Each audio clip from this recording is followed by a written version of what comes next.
નમો હાજી નમો શરૂ ઓરિયંતાણંગ નમો સિદ્ધાણંગ નમો આર્યાણંગ નમો વસાયણંગ નમો લોહી સૌ સાવણંગ નમો ઓરિયંતાણ. શ્રી સદગુરુદેવ સ્તુતિ.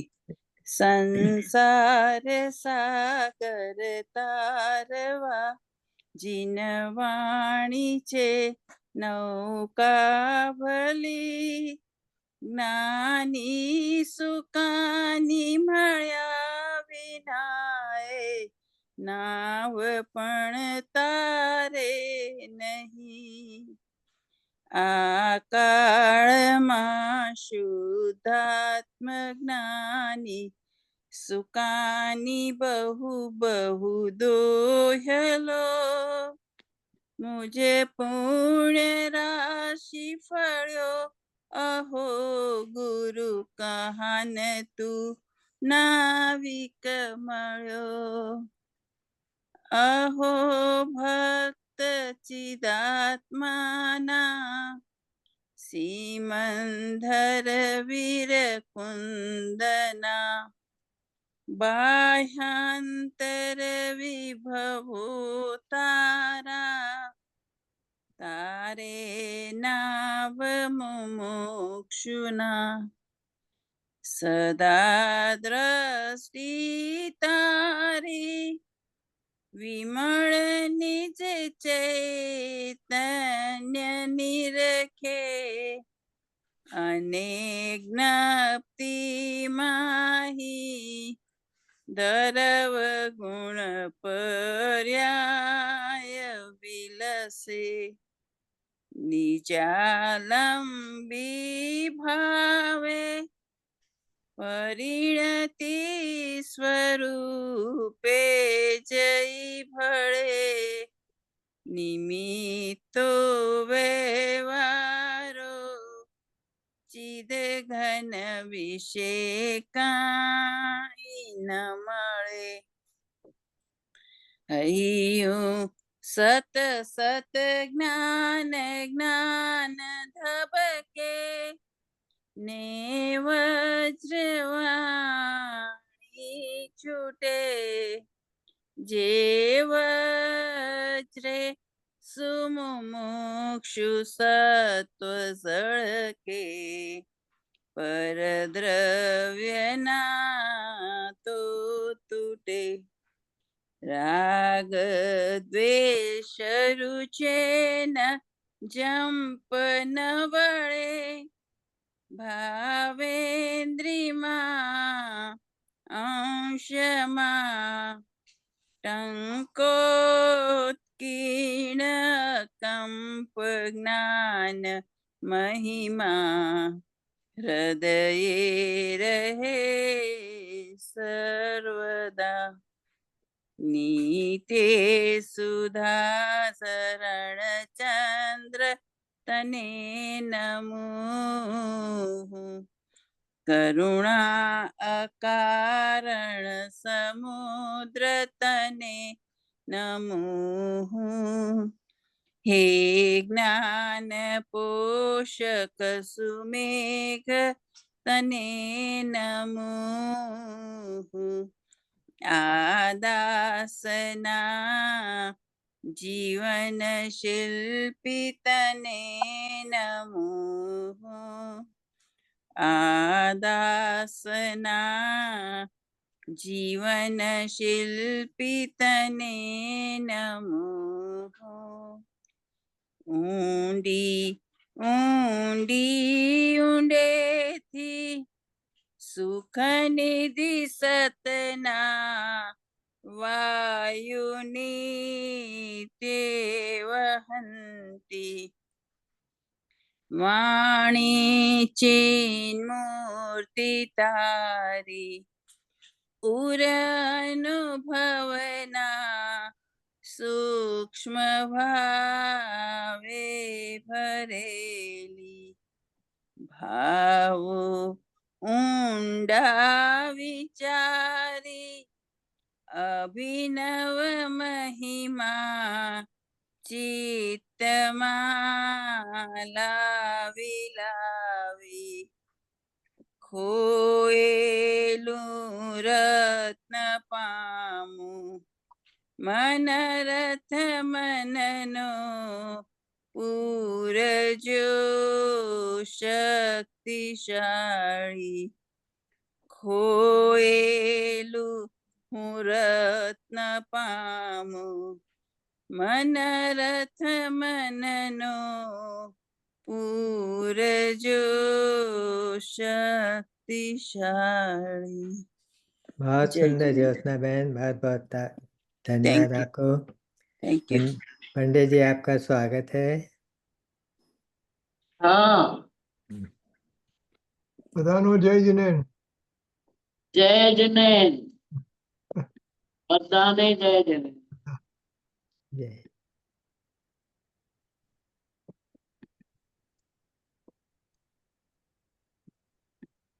शुरू करें? एक सेकंड में करता हूँ।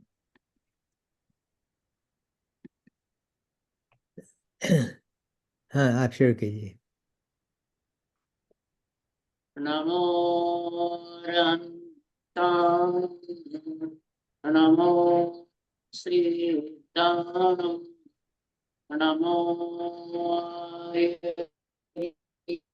यानं, नमो वज्रायानं, नमो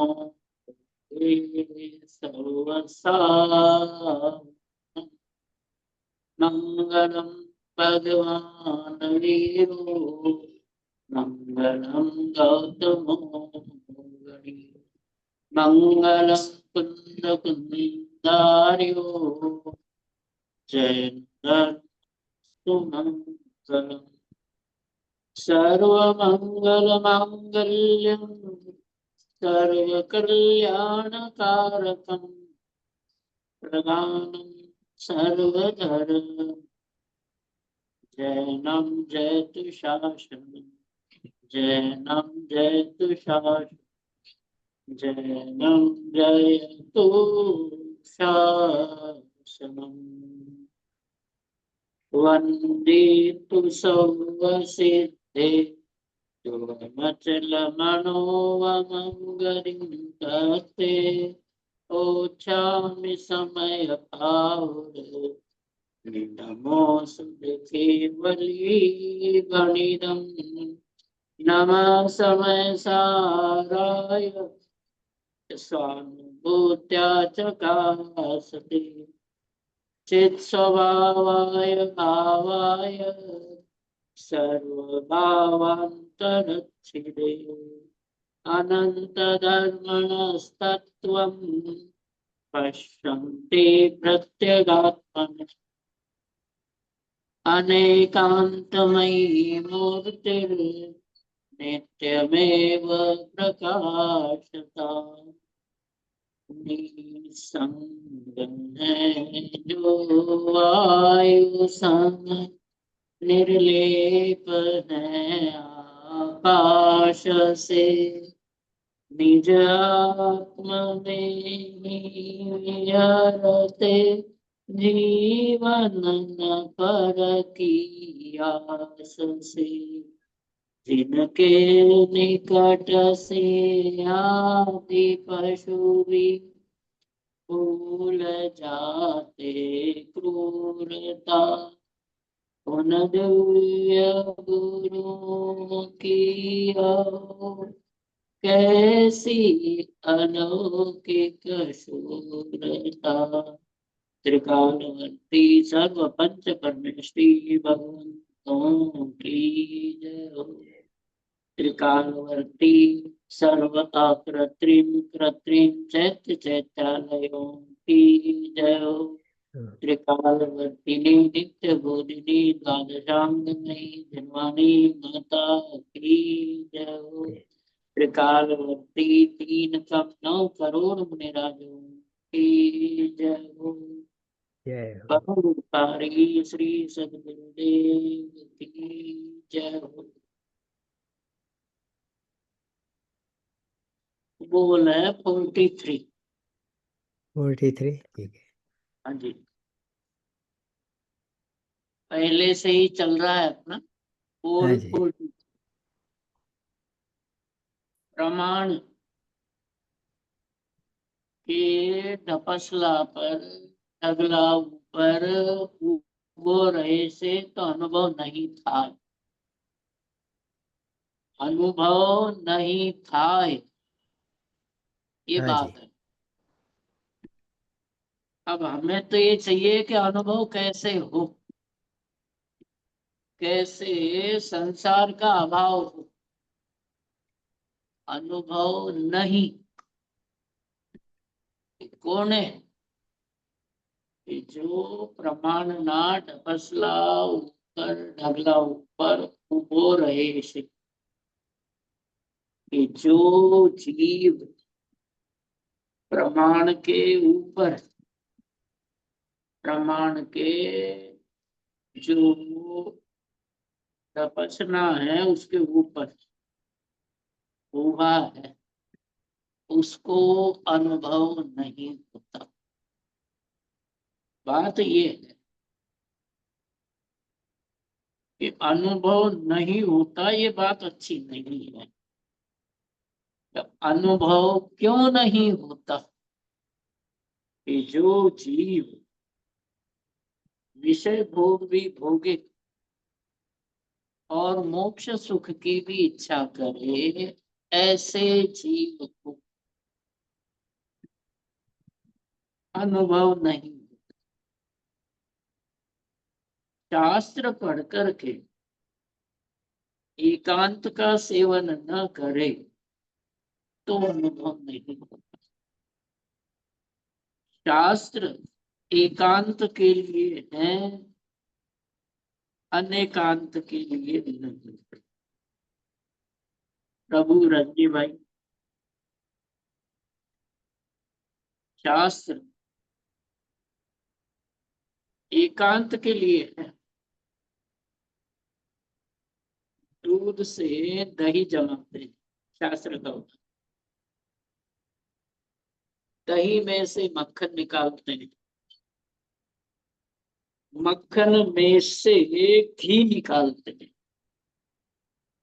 एक बार घी निकल जाए तो उस घी का दोबारा दूध नहीं बनता। हाँ जी। ऐसे ही जो जीव प्रमाण या अनेकांत और उसमें से, जैसे आपका बहुत बड़ा शहर, उसमें से आपको अपने घर के लिए जगह देखनी और घर का निर्णय करना। अब एक बार उसका निर्णय करने के बाद पूरे शहर में, नगर में, सिटी में घूमने के बाद भी आपकी दृष्टि अपने घर पर केंद्रित रहती है कि मुझे तो वहां रहना, हाँ मुझे जी। हाँ आराम जी। वहीं है, मुझे नींद वहीं आएगी, मुझे आराम वहीं है। ऐसे ही एक बार, एक बार की बात, जो जीव अपने शुद्ध चैतन्य गायक भीतर में अनंत गुणों का पिंड, सुख का पिंड, गायक चैतन्य प्रभु विराजमान, अरुण जी, एक बार ज्ञान के द्वारा, अनुभव के द्वारा ये निर्णय हो जाए कि मैं तो वो हूँ, फिर पूरे द्वादशांग को पढ़े तो कोई परेशानी नहीं। अरुण जी, लेकिन एक बात तो ये निर्णय हो जाना चाहिए कि मैं कौन हूँ, है ना। प्रमाण में जो स्वरूप बताया वो पूर्ण दृष्टि का विषय नहीं अरुण जी, है। हाँ जी, हाँ, एक minute Hariya. Kushan ji, if you have any problem, I can share the book. या मेरा शेयर नहीं हो Yes, रही है। yes, you have some problem, I guess. या कोई प्रॉब्लम आ रही है, शेयर Okay, नहीं हो रही। let ठीक, me share. आप शेयर कीजिए। हाँ, लिस्ट आप शेयर।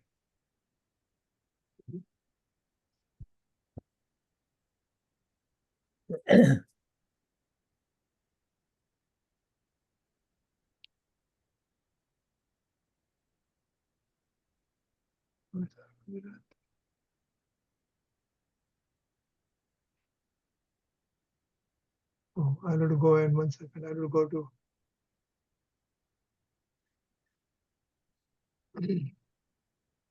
हाँ, आवाज नहीं आ रही है। हाँ, 1 मिनट, मैं अभी वो बुक खोलता हूँ।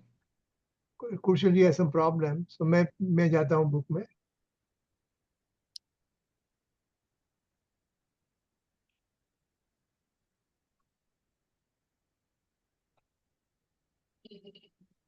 एक मिनट अभी।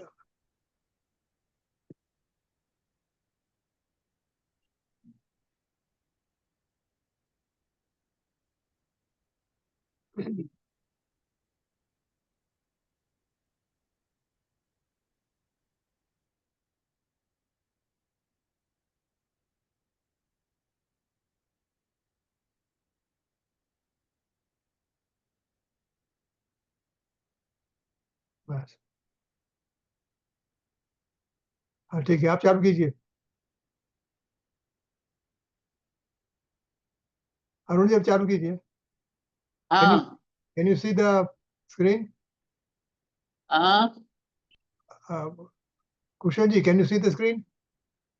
हाँ हाँ दिखाई छे। यस यस दिखता है, बहुत अच्छा, थैंक यू रजनी भाई।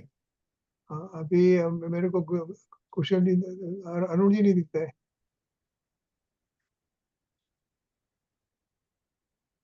Everybody see screen, but Arun ji कहाँ है? अरुण जी का वीडियो तो ऑन है। नहीं, लेकिन I don't see him I don't see him इधर। because I am sharing and I'm sharing, but he is on your screen. नहीं, मेरे स्क्रीन पे भी नहीं है। अच्छा, is there in gallery view. या गैलरी पर क्लिक तो करो, यहाँ हमारा वो नंबर तो उनका वीडियो तो ऑन लग रहा है।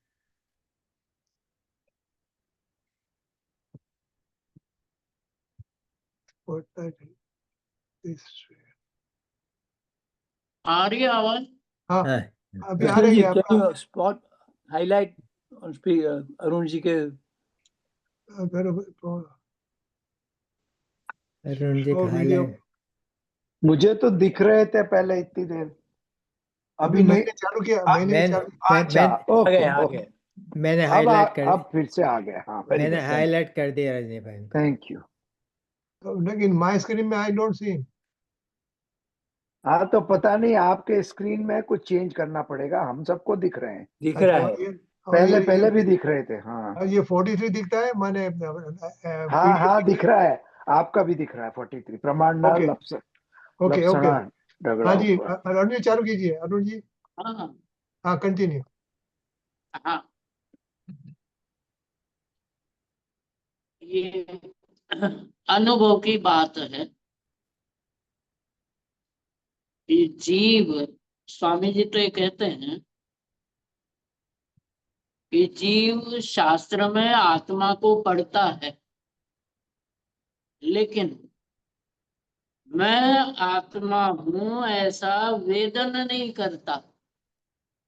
अपनी बात ये थी कि जो जीव एक बार वेदन करे तो क्या होता है कि जैसे दूध में से घी बनने के बाद वो घी दोबारा दूध नहीं बनता है, ऐसे ही जो जीव त्रिकाली शुद्ध चैतन्य का मैं हूं ऐसा वेदन करता है, तो शास्त्र पढ़ने पर भी शास्त्र में अटकता नहीं है।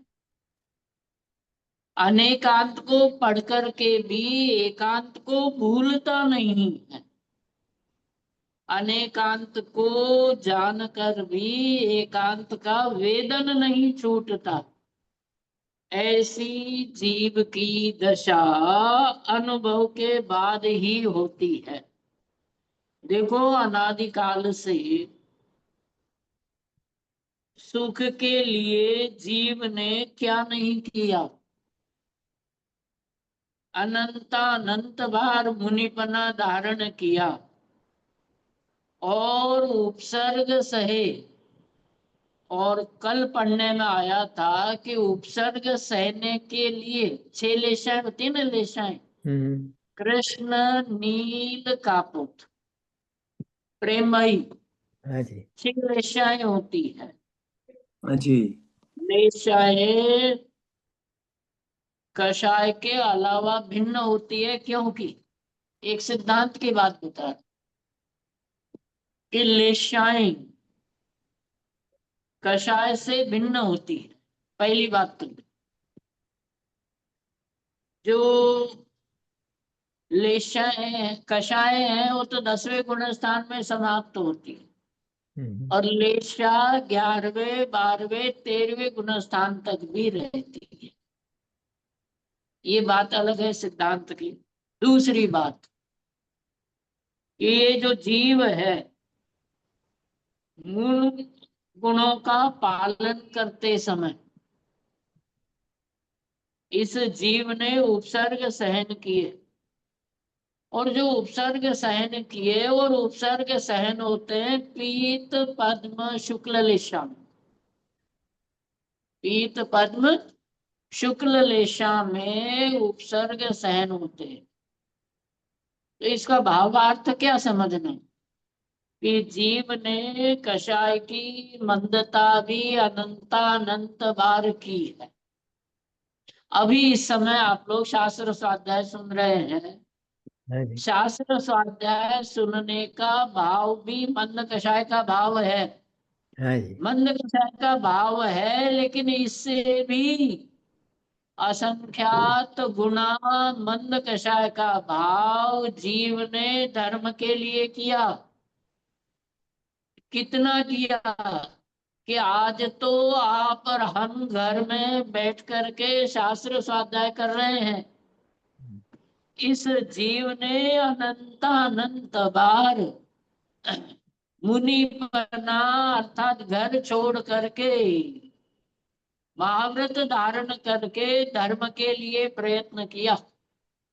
मतलब कषाय की मंदता इतनी की, लेकिन मैं शुद्ध चैतन्य गायक भगवान आत्मा हूं ऐसा अनुभव नहीं किया। रजनी भाई बात पकड़ में आ गई। हाँ जी मुनि व्रत धार अनंत बार का क्या मतलब कि इस जीव ने कषाय की मंदता अनंत बार की।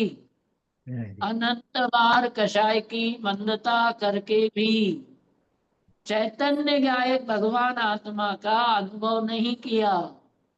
अर्थात आज सुनने के लिए 2-3 दिन से एक पुस्तक का जिनवाणी का स्वाध्याय शुरू है। उसमें एक बात आई है, वो बात ये कि तीव्र कषाई जीव उसके सुनने का भाव ही नहीं होता है। जिनवाणी उसको सुनने का भाव नहीं होता, और तीव्र कषाई जीव को जिनवाणी का सुनना अंदर से अच्छा नहीं लगता, रुचता नहीं है। वो जीव जिनवाणी के शब्दों को कान में डालना ही नहीं चाहता। लेकिन जो जीव सुन रहे हैं उनको सच्चे सुख की प्राप्ति कैसे हो, तो ये कहना है कि ये तभी हो सकती है जब ये जीव मैं शुद्ध चैतन्य गायक भगवान आत्मा हूं ऐसा वेदन करे, सुने नहीं। प्रभु सुनने में और वेदन में अंतर है। प्रेम भाई, सुनने में धारणा में रखने में। देखो कल रात में ये पढ़ने में आया कि विशुद्धि लब्धि क्या है कि पढ़ने के बाद सुनने के बाद धारणा में रहे तो इस धारणा के बल पर सम्यक दर्शन होता है। नरक गति में भी जहाँ बाह्य संयोग नहीं है, तिर्यंत गति में भी होता है। इसलिए धारणा पूर्वक सुनना चाहिए, लेकिन सम्यक दर्शन से पहले जो 5 लब्धियां होती है उनमें से ये केवल विशुद्धि लब्धि है। बात समझ में आ गई? रजनी भाई, आपसे पूछूं मैं एक प्रश्न कि क्षयोपशम और क्षयोपशम लब्धि में क्या अंतर है? ये सबके लिए सुनने वाली बात है, क्योंकि सम्यक दर्शन से पहले नियम से 5 लब्धियां होती है। बात समझ में आ गई? हाँ जी। नियम से 5 लब्धियां होती है। तो क्षयोपशम में और क्षयोपशम जो लब्धि है उसमें क्या फर्क है? देखो, क्षयोपशम तो 24 घंटे रहता है। एक बात, आप सो गए तो भी क्षयोपशम रहता है। क्षयोपशम नींद में भी रहता है, क्षयोपशम आप बेहोश हो जाओ तो भी रहता है। लेकिन क्षयोपशम लब्धि मात्र अंतर मुहूर्त काल के लिए होती है। प्रभु दोबारा, क्षयोपशम लब्धि में क्षयोपशम में फर्क क्या है? जैसे श्वेतांबर मत वाले कहते हैं ना कि हम तो दिगंबरों में पैदा हुए, जैन धर्म में पैदा हुए, सच्चे देवगुरु शास्त्र का श्रद्धान करते हैं, और अब हम सम्यक दृष्टि तो हो ही चुके हैं, अब हमें तप करना है। तपोगच्छ वाले तर्क देते हैं, 4 गच्छ है ना, तपोगच्छ वाले तर्क देते हैं कि जैनों में जन्म होना मतलब सम्यक दृष्टि होना, काम रहता है तप करने का, तप करके कर्म की निर्जरा करो। क्षयोपशम लब्धि, देखो दोबारा, संगी पंचेंद्रिय होने के बाद से उस पर्याय में क्षयोपशम सम्यक दर्शन योग्य होता है। बात पकड़ में आ रही है? हाँ जी। जन्म से ही क्षयोपशम होता है, मरण तक होता है। यदि जीव संगी पंचेंद्रिय है तो हम और आप मनुष्य है, हम हमारे पास जन्म से लेकर के मरण तक भले ही कुछ अधिक 8 वर्ष के बाद सम्यक दर्शन की योग्यता प्रकट होती है, लेकिन क्षयोपशम जन्म से ही होता है, संगी पंचेंद्रिय होने से। बात यह है कि क्षयोपशम होने का मतलब क्षयोपशम लब्धि नहीं, लब्धि साध है ना। ग्रंथ में गाथा 4 में ये बताया क्षयोपशम लब्धि का स्वरूप, उसमें ये बात आई है कि क्षयोपशम तो जन्म से ही होता है, परंतु क्षयोपशम लब्धि जन्म से नहीं होती। अब उसमें गणित का भाग बताया, वो छोड़ देता हूँ। उसमें बताया कि दर्शन में होने की 3 प्रकृतियां होती है, मिथ्यात्व, सम्यक मिथ्यात्व और सम्यक। तो उसमें से पहली 2 मिथ्यात्व प्रकृति है, सम्यक मिथ्यात्व प्रकृति है, ये तो सर्वघाती है। अब इसमें से जितना अंश पकड़ में आ जाए उतना तो पकड़ लेना। हाँ जी। सम्यक प्रकृति है देशघाती। अब इसमें से क्षयोपशम लब्धि का स्वरूप क्या है कि जिस समय सर्वघाती प्रकृतियों का उदय बंद हो जाए और देशघाती प्रकृति का उदय रहे, ये बात समझ में न आए तो ये समझ लेना कि सम्यक दर्शन योग्य परिणामों का होना वो भी क्षयोपशम में, उसको क्षयोपशम लब्धि कहते। अंतर इतना सा समझ लेना कि क्षयोपशम तो जीवन भर होता है, लेकिन क्षोभम लब्धि अंतर मुहूर्त काल के लिए होती है, समय दर्शन से पहले ही। अब और पंडित जी फिर से सर्वभाषण को- बताइएगा, ये आपने अभी बताया ना, वो फिर से बताइए। वो देशघाती सर्वघाती वाली बात बताऊं? हाँ जी, हाँ जी। मोहनीय कर्म के दो भेद, दर्शन मोहनीय और चारित्र मोहनीय। दर्शन मोहनीय, चारित्र मोहनीय। दर्शन मोहनीय के तीन भेद, मिथ्यात्व, सम्यक मिथ्यात्व और सम्यक। और जो चारित्र मौनी है उसके 25 भेद होते हैं। अनंतानुबंधी, अप्रत्याख्यान, प्रत्याख्यान, संज्वलन, ये चार चार प्रकार के 16 होते हैं। हास्य, रति, अरति, शोक, भय, जुगुप्सा, स्त्रीवेद, पुरुषवेद, नपुंसक वेद, ऐसे 25 कषाय चारित्र मौनी की होती है। और दर्शन मौनी के तीन भेद, उसमें मिथ्यात्व, सम्यक मिथ्यात्व और सम्यकत्व। रजनी भाई, हाँ जी। अनादि से मिथ्यात्व एक ही प्रकार का है।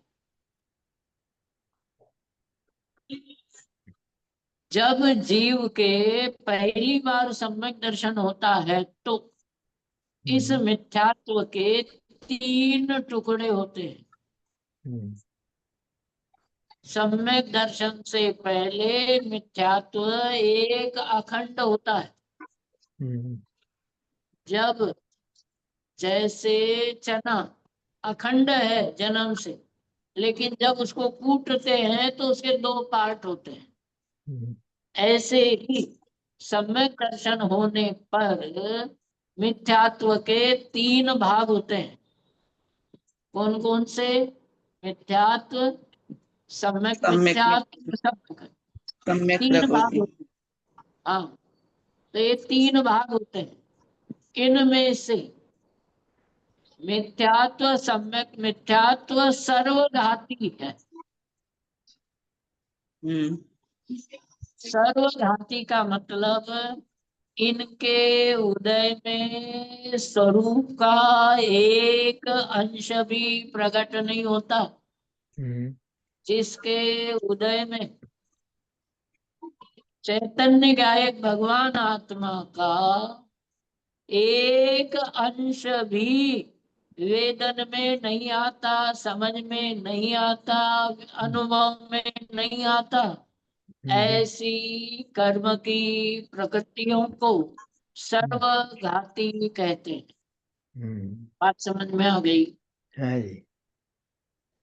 सर्वघाती का मतलब जिसके उदय में जीव को अपने स्वरूप का भान नहीं होता है। बहुत सुंदर। कहने का मतलब समझ में आ गया? बात समझ में आ गया? दोबारा, हाँ जी, हाँ जी। दोबारा, दोबारा इसलिए पंडित जी, कि सुनते हुए भी समझ में नहीं आ रहा है, याद होने पर भी समझ में नहीं आ रहा, 11 अंग पढ़ने पर भी समझ में नहीं आ रहा। इसका मतलब जीव की सर्वघाती कर्म की प्रकृति का उदय चल रहा है। बात समझ में आ गई? हाँ जी। कषाय की मंदता का होना इसका मतलब ये नहीं है कि सर्वघाती का उदय नहीं है। हाँ जी। इसको दूसरी भाषा में, हाँ, इसको दूसरी भाषा में समझे कि जैसे दूध में दूध डालो तो दही नहीं जमता, दूध में जामन डालो तो दही जमता, ऐसे ही सुनते समय जिनवाणी के शब्दों में चैतन्य आत्मा का रस डालो तो वो सुनना मंद कषाय होते हुए आत्मा की ओर ले जाने वाला है।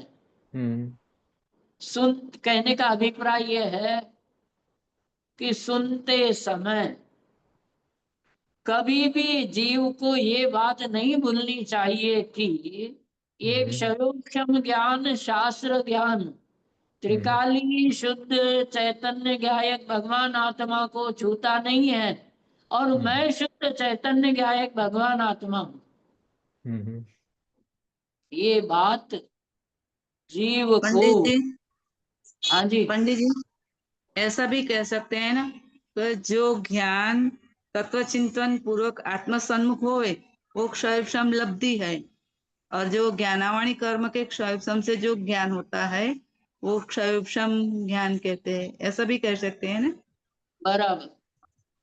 और लेकिन क्षयक्षम की परिभाषा भी ऐसे ही आती है ना, तो सर्वघाती પ્રકૃતિના ઉદયાભાવી ક્ષય વર્તમાનમાં અને ભવિષ્યમાં તે જ સર્વઘાતી પ્રકૃતિનો સદઅવસ્થા રૂપ ઉપશમ और देशघाती प्रकृतिनो उदय, ऐसे क्षयोक्षम बनता है। तो बराबर, ऐसे श्रद्धा सम्यक दर्शन में भी घटा सकते हैं और चारित्र में भी घटा सकते हैं, ज्ञान में भी घटा सकते हैं।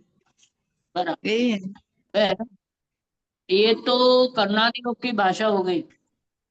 हाँ बराबर।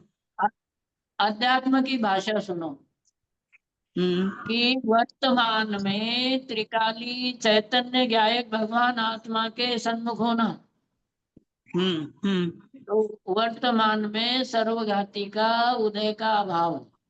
अब बराबर। दूसरी बात, आगे अंतर्मुहूर्त काल तक इसी त्रिकाली ध्रुव चैतन्य ज्ञायक भगवान आत्मा का चिंतन चलना, बराबर। आवलिक प्रमाण समय तक यही चिंतन चलना और ये शब्द सुनना, इसका नाम आध्यात्मिक क्षयोक्षम है। बराबर। कर्णानियों की भाषा में अपन ने समझ लिया कि वर्तमान बराबर। में सर्वघाती स्पर्धकों का उदयाभावी क्षय और सर्वघाती स्पर्धकों का आगामी काल में सदावस्था रूप उपशम, ये तो सुन लिया। बराबर। लेकिन आध्यात्म में क्षयोक्षम का अर्थ क्या, कि वर्तमान में त्रिकाली चैतन्य ज्ञायक भगवान आत्मा की बात रुचि पूर्वक सुनना, उसी में त्रिकाली चैतन्य ज्ञायक भगवान आत्मा की बात में ही रस आना, और ये रस निरंतर आगे भी आवली प्रमाण समयों तक बने रहना, इसका नाम आध्यात्मिक क्षयोक्षम है। बराबर। बात पकड़ में आ गई। आवली प्रमाण जरा समझाना। ओ असंख्यात समयों की आवली होती है और 2000 कोड़ा कोड़ी आवलियों का एक श्वासोश्वास होता है। 3773 3773 श्वासोश्वासों का एक मुहूर्त होता है। यानी बहुत छोटा समय की बात कर रहे हो। हाँ जी, उतना जो समय वो सम्यक दर्शन उतना समय आत्मा का भान होए तो सम्यक दर्शन हो सकता है, ऐसा आप कह रहे हो। एक समय अनुभूति के लिए चाहिए, ज्यादा समय नहीं मांगते हम। बहुत अच्छा। प्रभु एक समय दे दो, एक समय दे दो, आपको अनुभव हो जाएगा। आत्मा का अनुभव तो एक समय के लिए हो जाए। बात समझ में आ गई। आत्मा को बहुत सुंदर। एक समय चाहिए प्रभु, एक ही समय में त्रिकाली चैतन्य ज्ञायक भगवान आत्मा का श्रद्धान होता है, एक समय ही आत्मा का वेदन होता है, अनुभव होता है। और इससे क्या होता है कि एक समय से, जैसे एक बार नल की टोटी खोलो तो पानी चलता रहता है, ऐसे एक समय के लिए त्रिकाली चैतन्य ज्ञायक भगवान आत्मा का अनुभव करो तो अनंत काल के लिए वो चलता रहता है, यदि बीच में खंड नहीं पड़े तो। ये बहुत अति सुंदर स्पष्टता की पंडित जी, ये यही बात समझने की जरूरी थी, समझ में नहीं आ रही थी। Thank you. हाँ, बात इसमें बोलते प्रभु क्षण भर निज रस को पी चेतन, मिथ्यामल को धो देता है। बराबर। लेकिन बहन कितने समय में, कि एक समय लगता है? एक समय, एक समय, एक समय। एक समय के वेदन से, अनुभव से भेद ज्ञान होता है।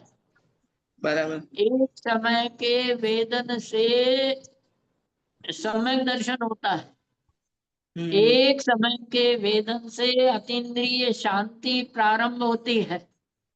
बराबर। एक समय के त्रिकाली के वेदन से अतीन्द्रिय आनंद की प्राप्ति होती है। एक समय के वेदन से अतीन्द्रिय सुख प्रारंभ होता है। एक समय के वेदन से भेद ज्ञान होता है। भेद ज्ञान होने के बाद कल रात्रि में गोमठ सार के स्वाध्याय में एक गाथा आई थी कि एक बार सम्यक दर्शन होने के बाद यदि कोई जीव स्वयं की भूल से या अज्ञानी गुरु के नियोग से, अज्ञानी मतलब उस विषय में, अज्ञानी गुरु के नियोग से कोई अयथार्थ भी जानता है तो भी उसका ज्ञान सम्यक ज्ञान है, बराबर। उसका ज्ञान प्रमाण है, सम्यक ज्ञान है। बहुत सुंदर। फर्क नहीं पड़ता, ये फर्क नहीं पड़ता कि पर को सही या गलत जानते हो। फर्क पड़ता है आप अपने आप को सही जानते हो कि नहीं जानते हो। एक समय का वेदन, एक समय की चैतन्य की अनुभूति, एक समय का चैतन्य का श्रद्धान जीव का जीवन बदल देता है। तो आध्यात्मिक क्षोभम क्या है? देखो, देशघाती और सर्वघाती प्रकृतियां होती है। अब वहां तो लंबा चौड़ा बताया है लब्धि सार में, ग्रंथ में ये बताया। एक शब्द बता देता हूँ, थोड़ा सा 5 मिनट समझ में आ जाए तो ठीक है, नहीं तो कोई बात नहीं। पुण्य प्रकृतियों, घाती प्रकृतियों का अनुभाग और अघाती प्रकृतियों का अनुभाग। घाती प्रकृतियों का अनुभाग, उसमें जो कर्म परमाणु होते हैं, शैल रूप होते हैं और अस्थि रूप होते हैं, दारू बराबर। रूप होते हैं और लता रूप होते हैं। अनुभाग की बात है। अब तो हो गई करणानी योग की बात। कोई जीव जैसे शास्त्र स्वाध्याय कर रहा है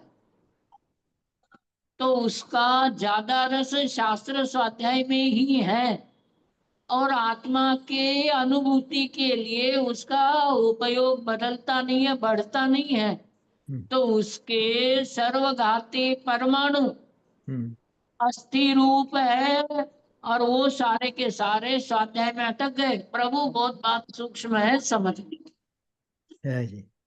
बराबर। बात। करणानी योग से भी अध्यात्म की सिद्धि होती है। मैं शास्त्र स्वाध्याय करूं और मुझे सुनाने में रस आ जाए तो मेरे सर्वघाती कर्म परमाणु का रस जो सर्वघात अस्थि रूप कहलाएगा, क्योंकि मुझे रस आना चाहिए अपने चैतन्य गायक में। और रस कहाँ आ रहा है? कि रस तो आ रहा है को सुनाने में। लोग प्रशंसा करते हैं, नहीं है बात समझ? जैसे बहुत सुंदर, बहुत सुंदर। जैसे वो गायक होता है ना, प्रभु गायक, प्रेम भाई गायक होता, गायक गाने वाला। जितनी उसकी हुटिंग होती है, तालियां बजती है, उतना उसको जोश आता है। हाँ जी। ऐसे ही पंडित जी बहुत अच्छी पूजन कराते हो, बहुत अच्छा सुर से गाते हो, बहुत अच्छा सुनाते हो, बहुत अच्छा समझाते हो। मुझे रस यदि इसी में आ जाए, किसी गया काम से विद्वान, जी, हाँ प्रभु, गया काम से, मिथ्या तो तगड़ा होगा। हाँ, तो जिसको बहुत अच्छा। सुनने में रस नहीं आता उसकी तो बात छोड़ो, उसकी तो सर्वघाती प्रकृतियों का तीव्र उदय है, अस्थिर रूप उदय है। अनुभाग की बात है ये। अनुभाग का मतलब कर्म के उदय में जीवों के वेदन रूप परिणाम को अनुभाग कहते हैं। कर्म में फल देने की शक्ति को अनुभाग कहते हैं। ये पुद्गल का अनुभाग है। रजनी भाई, हाँ जी, ये बातें दोनों प्रकार से समझना। अनुभाग का मतलब क्या कि कर्म में फल देने की शक्ति को अनुभाग कहते हैं। चर्चा संग्रह में ये बात लिखी, कर्म में फल देने की शक्ति को अनुभाग कहते हैं। और जीव का अनुभाग अलग प्रकार का है, दूसरा।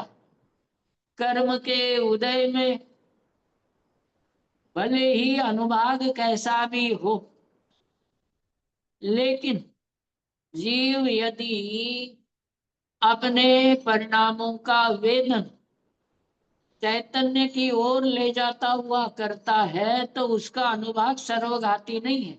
पहली बात तो ये समझना कि अनुभाग दो प्रकार का होता है। एक तो कर्म में रहने वाला अनुभाग, और एक रहने वाला है अनुभाग जीव के परिणामों में। जो जीव के परिणामों में अनुभाग रहता है वही सम्यक दर्शन प्राप्त कराता है। जीव के परिणामों में सर्वघाती अनुभाग नहीं रहना चाहिए। आगम पढ़ करके भी जीव के परिणामों में सर्वघाती अनुभाग रहता है। हाँ? कुशल भाई, कर्म कितने? 148। उत्तर वेद हो गए, मूल वेद 8। 8 8। कर्म के ज्ञानावरण, दर्शनावरण, वेदनीय, मोहनीय, आयु, नाम, गोत्र, अंतरा, बराबर। हाँ अच्छा जी। इतना स्वाध्याय है सभी को।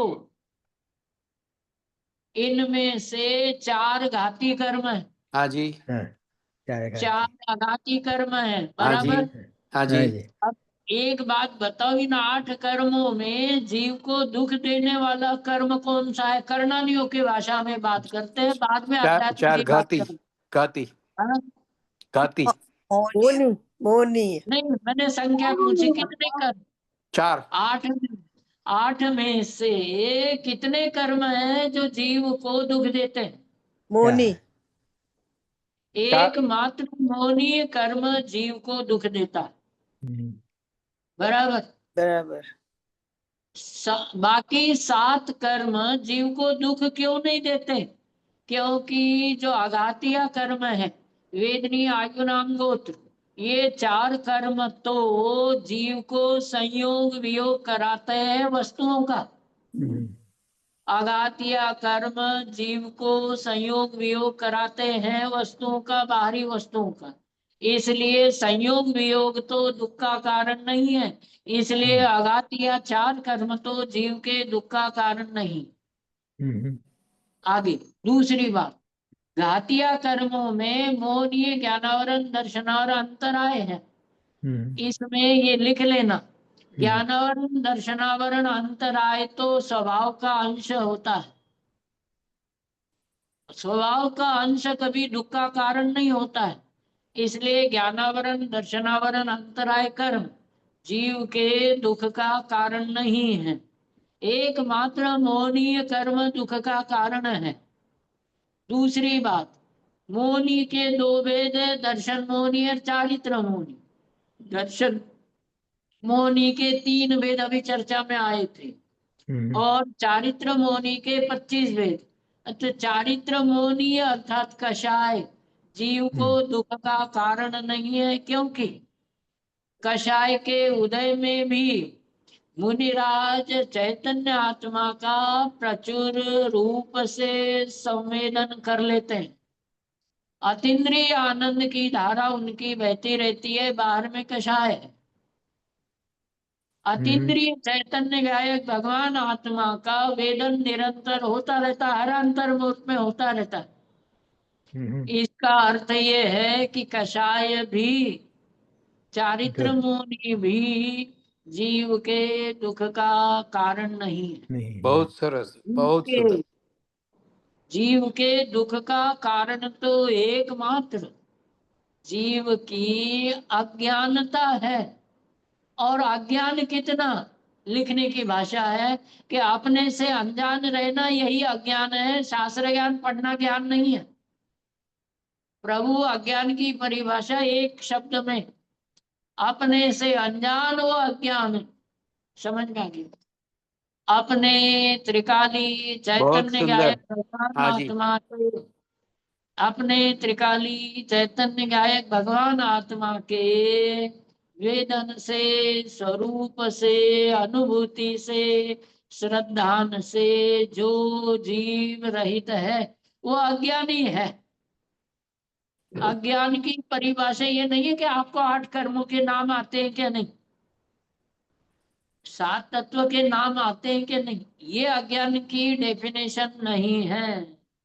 अज्ञान की डेफिनेशन तो ये है कि जो जीव अपने स्वरूप से अनजान है वो जीव अज्ञानी है।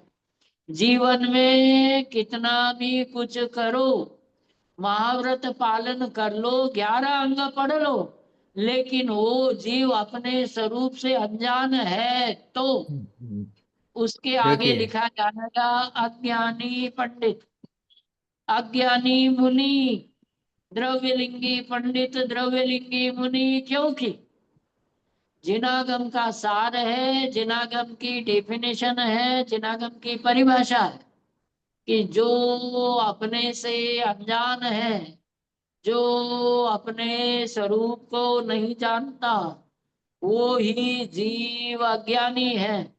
शास्त्र को कितना जानता है कितना नहीं जानता, घाती देशघाती सर्वघाती, ये जानता है कि नहीं जानता, ये जिनेन्द्र भगवान की आज्ञा ही नहीं। जिनेन्द्र भगवान की आज्ञा तो ये है कि जो जीव अपने से अनजान वो जीव अज्ञान, अपने तो को नहीं जानने वाला जीव अज्ञान है। भाव जो करणान योग में अनुभाग बंध बताया उसकी चर्चा थी, वो 2 प्रकार। जीव जैसा वेदन करता है उस वेदन को अनुभाग बंध कहते हैं। समझ में आ गई बात? जीव के वेदन को अनुभाग बंध कहते हैं। और एक और बड़ी बात, उससे अनंत गुनी बड़ी बात, जो अपने को चैतन्य गायक भगवान आत्मा हूं ऐसा वेदन करता हुआ, प्रभु बात पकड़ में आ गई है। हाँ जी, हाँ, कि हाँ जी, अपने हाँ जी, को हाँ जी। चैतन्य गायक भगवान आत्मा ऐसा वेदन करता हुआ, अनुभव करता हुआ जिनवाणी को सुनता है, वो उस जीव का अनुभाग बंद नहीं होता, उसके तो निर्जरा होती है। प्रभु पकड़ में आ गई बात। बहुत सुंदर, बहुत सुंदर। जिसको त्रिकाली चैतन्य गायक भगवान आत्मा का ज्ञान होता है, भान होता है, वेदन होता है, ऐसा जीव शास्त्र सुनता है तो उससे कर्म की निर्जरा होती है, बंद नहीं होता है। क्यों? कि उसके अनुभाग में कर्म प्रकृतियों का रस नहीं है। उसके अनुभाग में चैतन्य का रस पड़ा हुआ है, और जिसके अनुभाग में चैतन्य का रस पड़ा हुआ है उसके कर्म की निर्जरा होती है, कर्म का बंध नहीं होता है। बहुत सुंदर। इसलिए जिसको निर्जरा करनी है, मोक्ष जाना है, वर्तमान में सुखी होना है, वर्तमान में अतीन्द्रिय आनंद व अतीन्द्रिय सुख का वेदन करना है, और जिस शांति को अतीन्द्रिय शांति कहते हैं उस शांति में रहना है, तो अपने त्रिकाली चैतन्य ज्ञायक भगवान आत्मा का वेदन करते हुए रहना चाहिए। त्रिकाली चैतन्य ज्ञायक भगवान आत्मा मैं हूँ, ऐसे ही अंदर से वेदन चले, ऐसा ही अंदर में श्रद्धा न रहे कि मैं तो पर्याय से पार, दुखों से पार, पर द्रव्य से पार, त्रिकाली चैतन्य ज्ञायक भगवान आत्मा हूँ, ऐसा वेदन करे। प्रभु बात पकड़ में आ गई। हाँ जी। मोक्ष का मार्ग सुगम। बहुत सुंदर, एकदम स्पष्टता हो गई। आप पंडित जी बहुत आभार। बात प्रयोजन भूत है प्रभु, हाँ जी। क्योंकि अरुण जी, शास्त्र के लिए समय निकाले, स्वाध्याय करे, लेकिन अज्ञानी रहे तो ऐसे स्वाध्याय से कोई प्रयोजन नहीं निकलता। हाँ जी। अरुण जी, कषाय की मंदता होती है, दुर्गति नहीं होगी, लेकिन प्रयोजन की सिद्धि की बात है, अरुण जी, आपने जो असल बताया, नहीं। असल में एक और उदाहरण बताता हूं आपको। मान लो 30,720 30,720 कल्पना करो कि जीव ने इतने कर्म परमाणु एक समय में बांध लिए। कितने? 30,720। 30,720। इसमें से कर्म का बंटवारा अपने आप होता है, वहां कोई फिल्टर नहीं लगा है। जीवों के परिणामों के कारण से कर्मों का बंटवारा अपने आप होता है। कुशल भाई, हाँ जी। कर्मों का बंटवारा अपने आप होता है जीव के परिणामों के अनुसार। हाँ जी। अब ये जो कर्म परमाणु है, कितने? कल्पना करो कि 30,720 कर्म परमाणु एक जीव ने एक समय में बांध ली। बंटवारा कैसे होता है कि 8,640 8640 कर्म परमाणु वेदनी के हिस्से में जाते हैं। गणित समझाऊंगा पहले, फिर सिद्धांत बताऊंगा। 8640 इतने कर्म परमाणु वेदनीय कर्म के हिस्से में जाते हैं। 4,320 कर्म परमाणु 4320 वेदनीय के जस्ट आधे कर्म परमाणु मोनी के हिस्से में जाते हैं। और ज्ञानावरण, दर्शनावरण, अंतराय के हिस्से में 3,000 कर्म परमाणु, 9,000 कर्म परमाणु, 3,000 3,000 3,000 कर्म परमाणु इन तीनों के हिस्से में जाते हैं। और वेद गोत्र और नाम के हिस्से में 2,925 कर्म परमाणु नाम और गोत्र के हिस्से में जाते हैं। और 2,910 कर्म परमाणु ये आयु कर्म के हिस्से में जाते हैं। ऐसे 8 कर्मों का बंटवारा अपने आप होता है। जीव के कर्म के परिणामों के अनुसार कर्म परमाणु का डिवाइडेशन अपने आप होता है, वहां कोई मशीन नहीं लगी है। अब इसका मतलब क्या निकला कि जीव प्रति समय वेदन ही करता है। इसलिए अनुभाग कहो या वेदन कहो, इसके हिस्से में सबसे ज्यादा कर्म परमाणु रहते हैं। हम्म, दोबारा बात पकड़ में आ गई, गणित पकड़ में आ गया। सिद्धांत की बात है हाँ जी। कि सिद्धांत में, कर्म सिद्धांत में सबसे ज्यादा कर्म परमाणु 8640 कर्म परमाणु वेदनी के हिस्से में जाते हैं। मोनी से भी ज्यादा वेदनी के हिस्से में जाते हैं। इसमें से सिद्धांत ये निकलता है कि इस जीव के प्रति समय वेदन ही ज्यादा चलता है, मोह से ज्यादा वेदन चलता है। इसलिए वेदन में ज्यादा कर्म परमाणु गए, क्योंकि जीव के भाव के अनुसार कर्मों का बंटवारा होता है। तो वेदन कहो या अनुभाग कहो, दोनों का अर्थ एक ही है। बहुत सुंदर, जो एकदम स्पष्टता हुई। हाँ प्रभु, बहुत बहुत स्पष्टता हुई। हाँ सिद्धांत है ना, सिद्धांत। सिद्धांत का मतलब, प्रेम भाई, सिद्धांत का मतलब क्या है? गढ़ा जी, बात ये है कि जीव न वस्तुओं में रहता है। तीन बातें ना। हाँ जी। जीव वस्तु में नहीं रहता, जीव कषाय में नहीं रहता, जीव वस्तु में नहीं रहता, शरीर में नहीं रहता, कषाय में रहने नहीं रहता। जीव रहता है वेदन में। वेदन।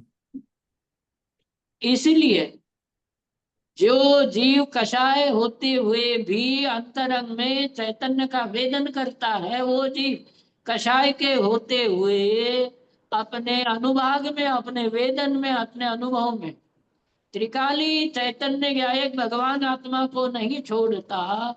वो जीव कषाय के द्वारा कर्म का उदय तो प्राप्त करता है, उसके उतनी कषाय भी होती है। देखो सिद्धांत की बात, सम्यक दर्शन से पहले जीव संसार में श्रद्धान की विपरीतता से रहता है, और सम्यक दर्शन के बाद ये जीव संसार में अपने स्वरूप की अस्थिरता से रहता है। प्रभु, दोनों बातें पकड़ में आ गई। हाँ जी, हाँ जी। दोबारा, संसार में यह जीव क्यों रहता है? उत्तर दो है। ज्ञान होने के बाद संसार में क्यों रहता है और अज्ञान में संसार में क्यों रहता है? कि जब ये जीव अज्ञानी होता है तो श्रद्धा की विपरीतता के कारण से यह जीव संसार में अनादि से है और अनंत काल तक रहेगा, श्रद्धान की विपरीतता से। अब श्रद्धान सही हो गया, सम्यक हो गया, तो भी तुरंत मोक्ष क्यों नहीं जाता?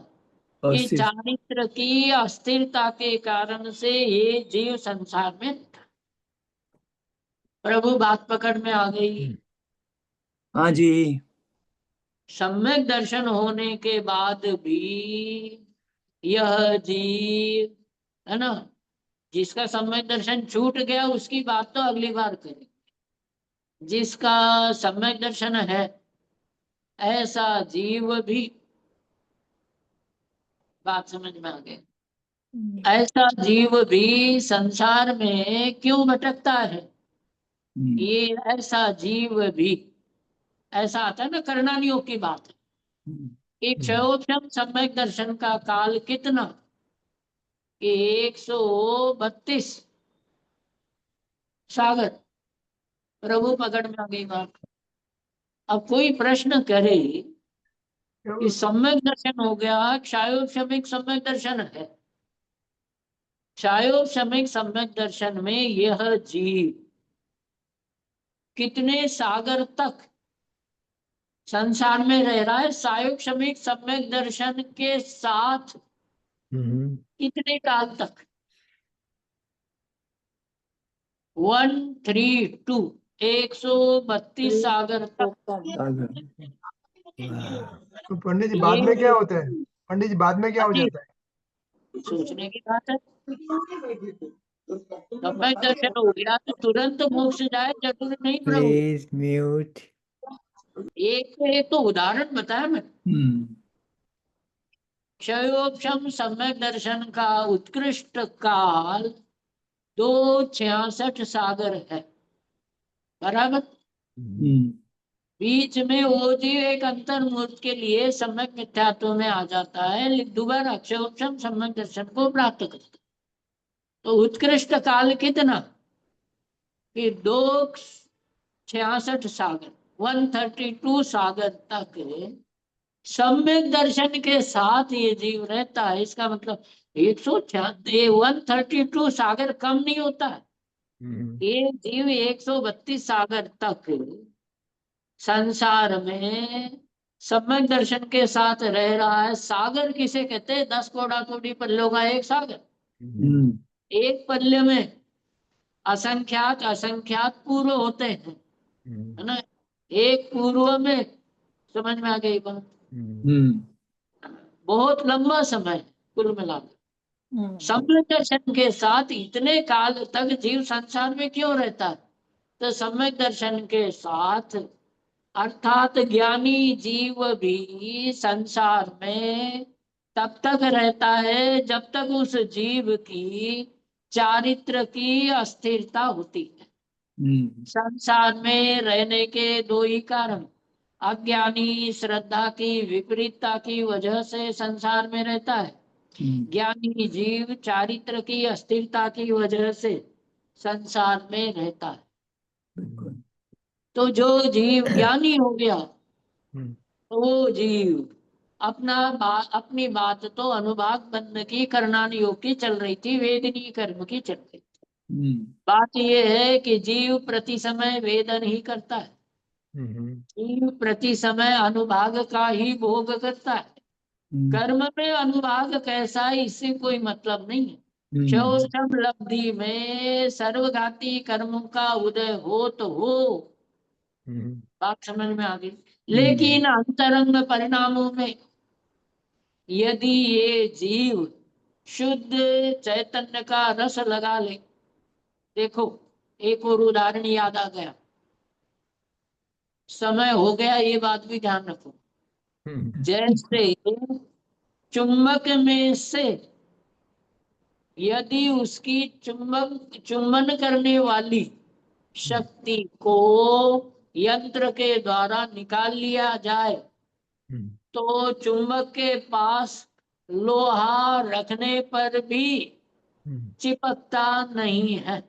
प्रभु उदाहरण समझ में आ गया? हाँ, बिल्कुल। ऐसे ही बहुत कषाय सुंदर। में से, हाँ, ऐसे ही कषाय में से अनुभाग शक्ति को नष्ट किया जाए तो कषाय होने पर भी सम्य ज्ञानी जीव को बंध नहीं होता। बिल्कुल। जैसे चुंबक में से चुंबकत्व शक्ति निकाल ली जाए तो चुंबक लोहे को चिपकाता नहीं है, वैसे कषाय में से अनुभाग शक्ति निकालने के बाद वो कषाय कर्मों का बंध नहीं करती। कहने का मतलब अनुभाग बंध कहो या वेदन कहो, रस कहो, रुचि कहो, जिस जीव को अपने चैतन्य की रुचि लगती है, रस लगता है, अनुभाग चैतन्य का होता है, अनुभाग कहो या रस कहो, चैतन्य का होता है, वो जीव प्रमाण में से निश्चय को निकालता है। तो प्रमाण में से निश्चय नय को निकालना, निश्चय नय की विषयभूत वस्तु का वेदन करना, ये प्रयोजन था। लेकिन जो जीव प्रमाण में ही घूमता है उसको चैतन्य आत्मा का वेदन नहीं होता है। बाकी चर्चा अगली बार करेंगे। बहुत सुंदर। बहुत सुंदर प्रभु। हाँ, कर्णानुयोग से द्रव्यानुयोग, कर्णानुयोग से द्रव्यानुयोग समझा दिया। बंधाने जय जने। जय जय श्री पंडित जी, हाँ, पंडित जी, पंडित जी, आपने जो It is too वो late now. It's सब too कर late now. It is too late.